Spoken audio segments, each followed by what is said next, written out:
Hello YouTube fans, here again. Just getting some talk off my mouth. I've got a bit of tucky on my mouth. So I weren't here the other day, but I was a bit busy. But I thought I'd do this one. I thought I'd do it because I was talking about the video nasties. And it's sort of inspired me this one because I remember mentioning it when I was talking about the video nasties.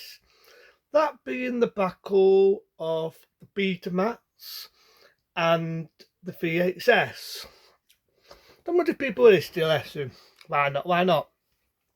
Now, as you know, just like the days of HD discs and DVD, there was a battle and DVD won.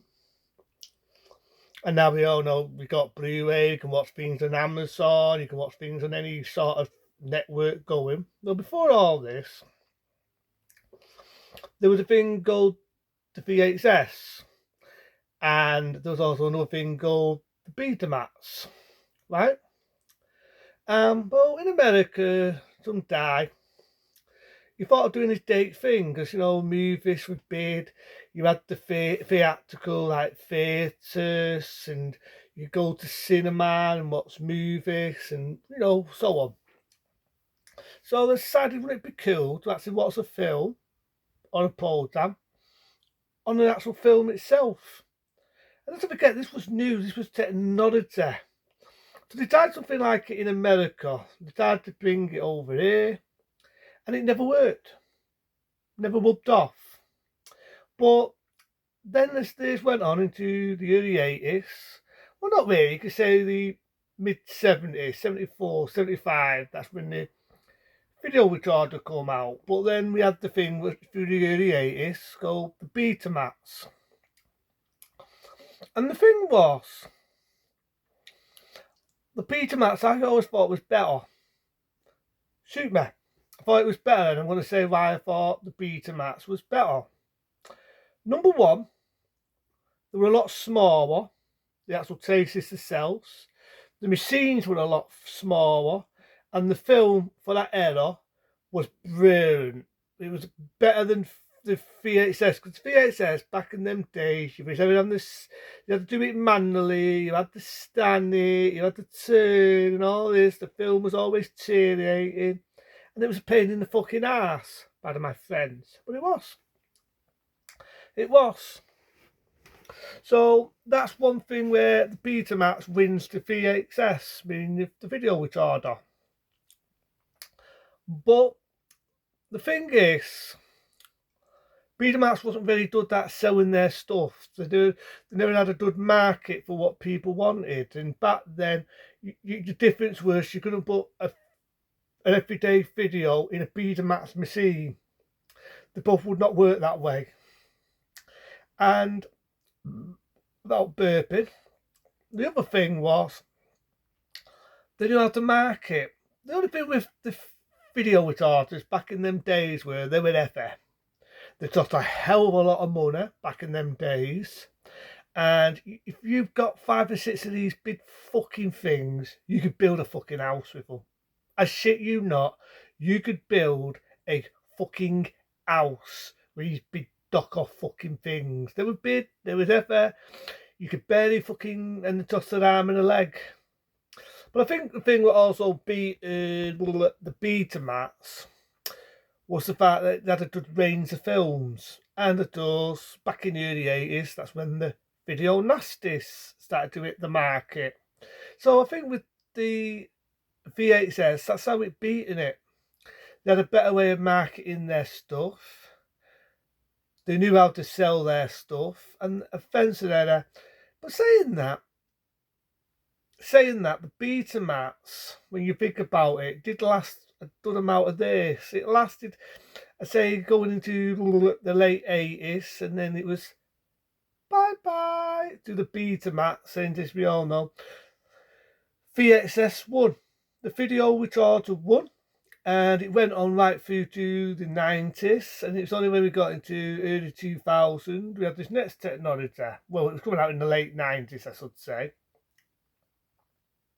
That being the DVD, and the rest is history. The DVD won, but there's a lot of things around. I mean, there's a lot of technology before we ever had all this. I mean, we had the laser discs, was more popular in America. We had the things that I remember sewing. Remember me sewing them? They're like records, and they had two sides, and you plugged the fucker in, and you could watch a film. And you had all these other technologies of what's in a film. I mean, but it's quite interesting to go back into the days when you had the Betamax and you had the video recorder being in the VHS, about making weird noises. So you had a really, really good choice of what you wanted to watch. And it's like I said, the Betamax for its time, the picture was sharp. You never had to do this all the time. It's like I say, back in those days, in the early 80s, you was forever having to do this and do that. You had to track it. I think that's one thing with the DVD. I think that is one thing with the DVD what wins hands down. You don't have to fast forward. You don't have to fucking rewind. You just go next. It gets you to your next fucking chapter. You can stop. You can start. But the thing is, right, one thing I do miss, and I remember talking about this, I used to love the days of going to a rentable video shop. You know what I mean? I was underage and I used to go, my mum was dating then. My mum was brilliant because she used to rent all the latest horror movies. Very good, my mum. So she used to rent all the horror movies and practically everything what I should have been watching, you know, with the 18 rating. But I love it. I love the days of going to a video shop, picking a movie, and not that I miss the days when you had good quality in those films. And you did have a lot of other technology when you think about it in the golden days of the video. You had the, if everyone remember, you had the tape 2000 against them, what never really hit off in the UK. And what the video 2000 was, you had one sided there, and you had to turn the other side in order to watch the film. Again, the quality wasn't that great for its era, but again, it was pretty good for that time. And going into a history lesson here, we had the Laserdisc. Now, again, the Laserdisc was good for its time, but back then it was a pain in the ass. It was a pain in the ass. And what do I mean by it was a pain in the fucking ass? You get to a really good bit in the film, right? You get to a really, really good, exciting bit in the film, right? Long behold, the fucker would turn round and say, side 2. It needs to go on side fucking 2. So then you have to take the side, stop the thing, automatically put it back in, turn the other side round like a record, just to get to a fucking film. And it can be a pain in the ass back then, it really was. But I remember the days when we had the VCR and the Betamax. The Betamax, like I said, was a lot smaller, but if you ever remember that, remember the days, the video had two sides, with one side there and one side there. When it goes all the way, the other side would go there. And for also the pain in the ass from the days when you remember the rentable video sort was. You rent a video, and in time G, some lazy fucker would not rewind the film. They'd not rewind it. It'd be really, really take the piss. So you've ever had to rewind the fucking film just to get to you, just to get your fucking film. But the thing with the Betamax was, if you remember the days of the Betamax, it had one reel, where the VHS had two reels. That had one reel, and it was just a little bit smaller than the VHS.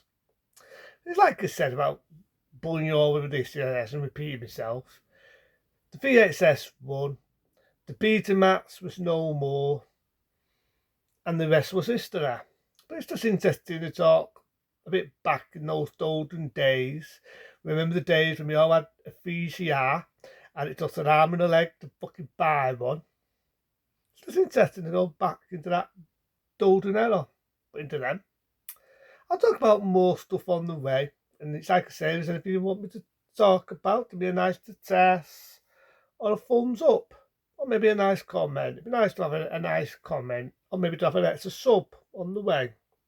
But into them, be smart, be safe, and I'll see you later.